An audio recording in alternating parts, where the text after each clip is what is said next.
आज ममता बनर्जी ने जिस प्रकार से निर्णय लिया है, ऐसा लग रहा है कि उनका दिमागी संतुलन बिगड़ गया है। अनाप शनाप निर्णय ले रही है। भाजपा के खौफ इतना ज़्यादा उसके दिमाग में चढ़ गया है कि अब कुछ से कुछ बले बके जा रही है, कुछ से कुछ करे जा रही है। अपने सांसदों को तरह तरह के ऐसे जो उनके जो बयान आ रहे हैं, इससे साफ पता चल रहा है कि दिमाग में कहीं ना कहीं दिमागी संतुलन बिगड़ गया है और कुछ से कुछ निर्णय लेना उनका जारी है। आपका क्या कहना है अंकुर? जी बिल्कुल, जिस तरीके से ममता दीदी को जय श्री राम के नारे से बड़ी दिक्कत होती है, मेरे को ऐसा लग रहा है कि अब प्रभु श्री राम ने लंका में आग लगाना शुरू किया है बंगाल की। और ममता दीदी को ये चीज़ समझ में आ गई कि हिंदुओं की एकता एकजुट होने शुरू हो गए हैं। और जिस तरीके से वहाँ जब ये इन्होंने जिस तरीके से अपना जो चुनाव जहाँ से लड़ना है वो डिक्लेयर किया है, ये बात समझ में आती है कि किसी एक बहुत ही बड़े बेवकूफ़ इंसान से इन्होंने ज़रूर अपने लिए सलाह ली होगी कि इन्हें कहाँ से लड़ना चाहिए।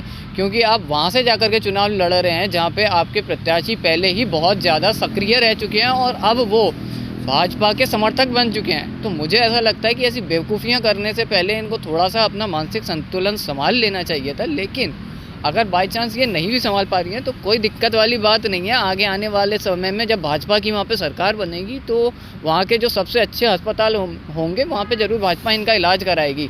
क्योंकि जिस तरीके से इन्होंने हिंदुओं के साथ व्यवहार किया है पिछले कुछ समय में, चाहे वो दुर्गा पूजा को लेकर के हो, चाहे वो गणेश जी को लेकर के हो, इन्होंने जिस तरीके से मंदिरों को बंद करके रखा था और हिंदुओं की आस्था के ऊपर चोट करने की पूरी कोशिश की थी, मुझे ऐसा लग रहा था कि कहीं ना कहीं बंगाल के हिंदू तो कम से कम जागरूक हो जाएंगे और वो अपने बंगाल को पाकिस्तान बनाने से रोकेंगे।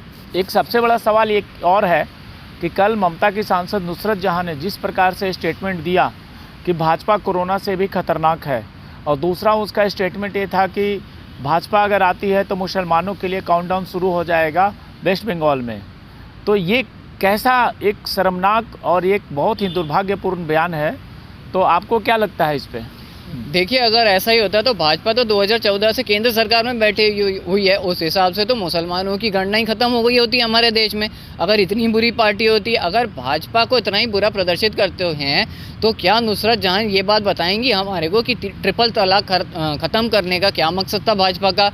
क्यों उन्होंने हलाला की अगेंस्ट में आवाज़ उठाई? क्यों उन्होंने मुस्लिम पीड़ित महिलाओं के साथ देते हुए उनके सारे मुस्लिम पक्ष के अगेंस्ट में आवाज़ उठाई? जबकि वो जानते थे इस तरीके से उनके खुद के वोट कट जाएंगे, लेकिन फिर भी बीजेपी ने हमेशा मुसलमानों के हक के लिए आवाज़ उठाई है। और अगर बंगाल के मुसलमानों को ये लगता है कि वो बीजेपी के आने की वजह से उनका दमन होना शुरू हो जाएगा, तो ये सिर्फ वो मुसलमान सोचें जो हमारे देश में घुसपैठ करके बैठे हैं बांग्लादेश से, ना कि हमारे देश के वतन परस्त मुसलमान। वो पूरी तरीके से हमारे देश के अपने हैं, उनको घबराने की ज़रूरत नहीं है। लेकिन घुसपैठियों को बाहर फेंकना हमारे देश की सबसे पहले ज़रूरत है, क्योंकि ये हमारे ही रिसोर्सेज पे पल रहे हैं और हमारा ही खा के हमें ही थूकते हैं। ये पूरी तरीके से ये चुनावी ये प्रोपोगंडा किया जा रहा है टीएमसी के द्वारा और मुसलमानों के मन में खौफ बैठाया जा रहा है। लेकिन आज भारत के जो मुसलमान हैं वो भी इतने बेवकूफ़ नहीं है कि उनकी बातों में आएंगे। और बंगाल की जनता ने निर्णय ले लिया है कि ममता को उखाड़ के फेंक देना है और बंगाल में भाजपा का परचम लहराएगा। और आने वाले समय में हम सब देखेंगे कि ममता सत्ता से बाहर हो चुकी हैं। जय हिंद। जय हिंद।